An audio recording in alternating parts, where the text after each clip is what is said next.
Suleiman Yeri na mwenzangu wa ishara Nimeresha Uwiti. Na huenda idadi kubwa ya walimu waliotumainia kutuma maombi ya kupandishwa vyeo walifungiwa nje kufuatia malalamiko kwamba shughuli ya kuwasilisha maombi iliyokamilika Ijumaa ilikumbwa na hitilafu za kiteknolojia na mawimbi dhaifu ya interneti. Na sasa walimu wameomba muda zaidi ili waweze kuwasilisha maombi yao ya kutaka kupandishwa vyeo, hasa baada ya wengi wao kudai kudumu katika ngazi au daraja moja ya uajiri kwa kati ya miaka 6 au 15. Wakati huo chama cha walimu wa sekondari na vyuo vya kupeta kimeitaka tume ya TSC kung'atua huduma za kutuma maombi ya kupandishwa vyeo ili kupunguza msongamano mtandaoni jinsi ilivyoshuhudiwa. Huku tume kuajiri walimu ikiwa mbioni kukamilisha shughuli ya kuwapandisha ngazi walimu 50,000, imebainika kwamba wapo maelfu ya walimu waliodumu katika ngazi moja ya uajiri kwa hadi miaka 15. Na japo walimu wameshukuru hatua hiyo ya kupandishwa ngazi, ipo taharuki kwamba huenda maelfu zaidi wakakosa fursa hiyo iwapo TSC haitaongeza muda wa kutuma maombi kutokana na hitilafu za mitandao zilizoshuhudiwa. We got some message that the internet was low. So from then, the teachers who have been trying to apply, their application is not going through because you cannot log in. The net is low.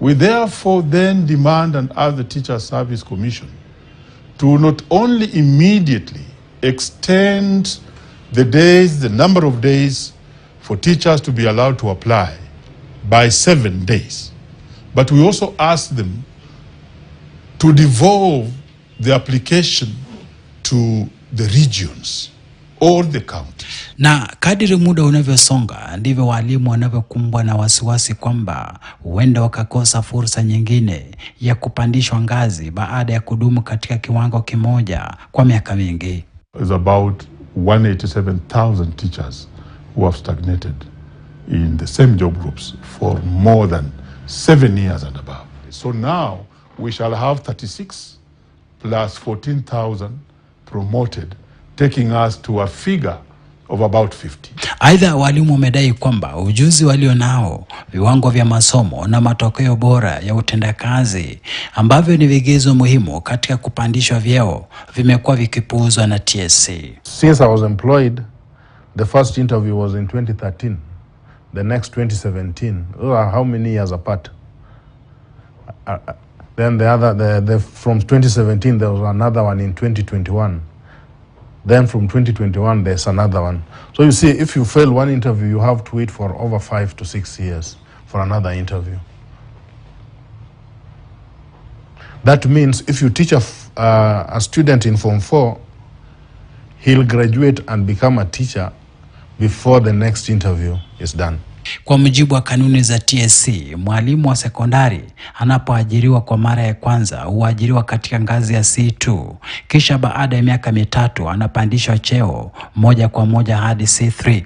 Ila kuanzia C4 ni lazima kila mwalimu afanywe mahojiano kabla ya kupandishwa cheo. Because I've seen people who hardly get a mean of more than 3 getting promoted, and people who get over 10 not getting promoted. Just like myself, last year I had a mean of 11.5, and the employer keeps saying that they promote based on the results.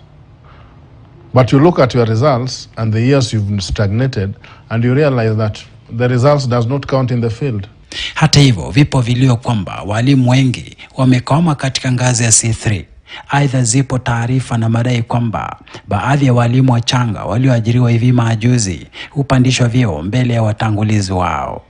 Ingawa TSC inalenga kuwapandisha vyeo walimu 50,000, inasemekana walimu takriban 200,000 ndio wanaohitaji kupandishwa ngazi baada ya kudumu katika ngazi moja kwa kati ya miaka 6 hadi 15.